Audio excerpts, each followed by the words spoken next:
আলু দিয়ে গরুর মাংস যদি এইভাবে রান্না করেন, তাহলে শুধু জামাই না, ফ্যামিলির প্রত্যেকের মন জয় করে ফেলবেন এক মুহূর্তেই। মাংস একদম সেদ্ধ হয়েছে পারফেক্টভাবে, গলে যায়নি। আলুগুলিও দেখছেন একদমই কিন্তু ভেঙে যায়নি। রংটা কেমন হয়েছে আর টেস্ট ওয়াইজ সেটা আর বলাই বাহুল্য। সেটা আপনাদেরকে নিজেরা করে তারপরে বুঝতে হবে। রান্না করছি 1 কিলো পরিমাণ গরুর মাংস দিয়ে। তবে আপনারা কিন্তু 1 কিলো পরিমাণ খাসি বা মাটন দিয়েও রান্নাটা করতে পারেন। আমি এখানে কিছুটা পরিমাণে হাড্ডিও নিয়েছি, সামান্য কিছুটা তেল যেটা মাংসের মধ্যেই আছে সেগুলি। আর সাইজটা বাইট সাইজে করেছি, খুব বড় রাখিনি। রান্নাটা খুবই সহজ।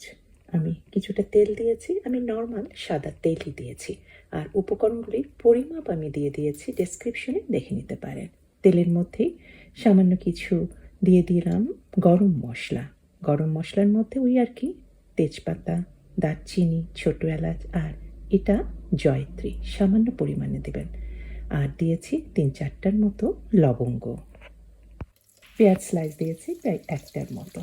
আর এই পেঁয়াজ ভাজতে ভাজতেই গরম মশলাটা হালকাভাবে ভেজে নিচ্ছি। পেঁয়াজ কিন্তু ব্রাউন করার কোনো দরকার নেই, কারণ রান্নার পরে পেঁয়াজ কিন্তু সম্পূর্ণ একেবারে গলে যাবে। ভাজতে ভাজতে কিছুক্ষণের মধ্যে দিয়ে দিলাম মাংসগুলি।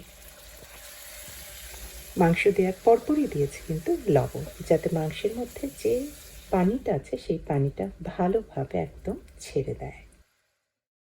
পাকা টমেটো দিয়েছি, আর এর ফলে কিন্তু মাংসের স্বাদটা আরও বেড়ে যাবে। আমি এখানে কোনো দই দেব না। আর পাকা টমেটো দেওয়ার ফলেও কিন্তু দেখবেন যে ঝোলটা বা গ্রেভিটা কিন্তু একটু ঘন হবে। কিছু মশলাপাতি দেব, তবে আমি এখন একটা মশলা জাস্ট হাতের কাছে তৈরি করে নিচ্ছি। আমি ধনে দিয়েছি, গোটা ধনে। তার মধ্যে দিয়ে দিলাম সাদা গোলমরিচ।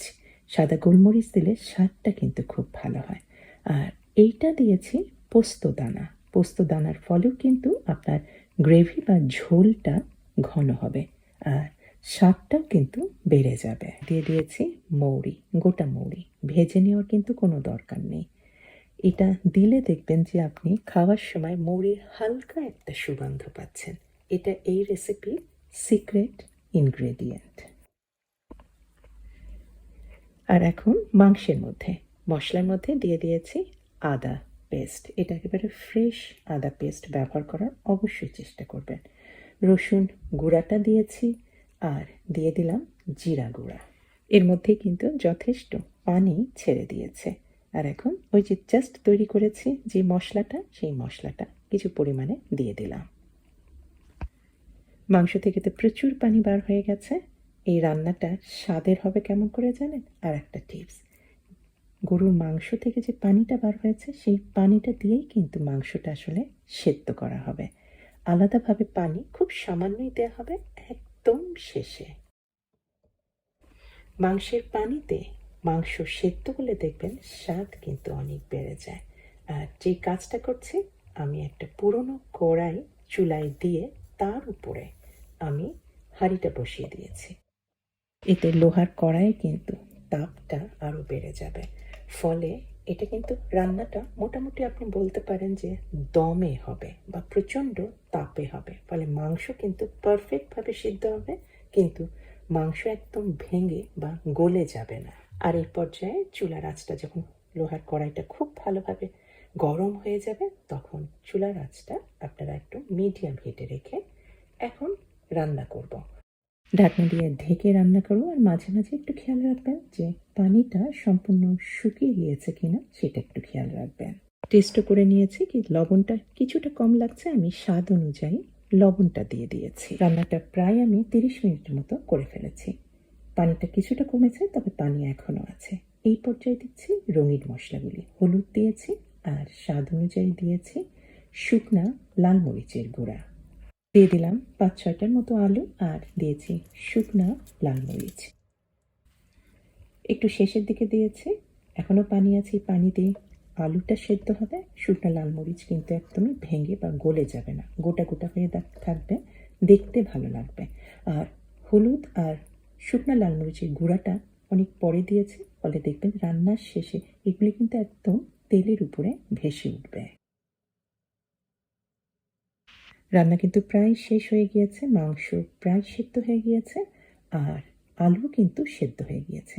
আমি একটু ঝোলটাকে একটু হালকা রাখার জন্য আমি প্রায় আধা কাপের মতো পানি দিয়ে দিয়েছি, গরম পানি দিয়েছি।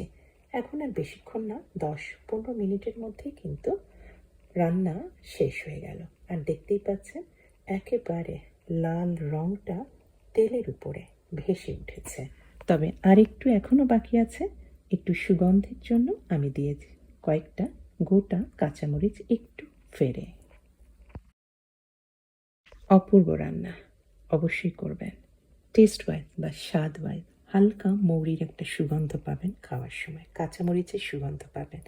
মাংস একদম পারফেক্টলি কুকড হয়েছে, গলে যায়নি, কোষ কোষ হয়ে আছে। আলু কিন্তু একটিও ভাঙেনি। তাহলে আর কি, বেস্ট আলু দিয়ে গরুর মাংসের রান্নার রেসিপিটা শেয়ার করা হয়ে গেল আপনাদের জন্য। আজকে এখানেই শেষ করছি। সবাই ভালো থাকবেন। আল্লাহ হাফিজ।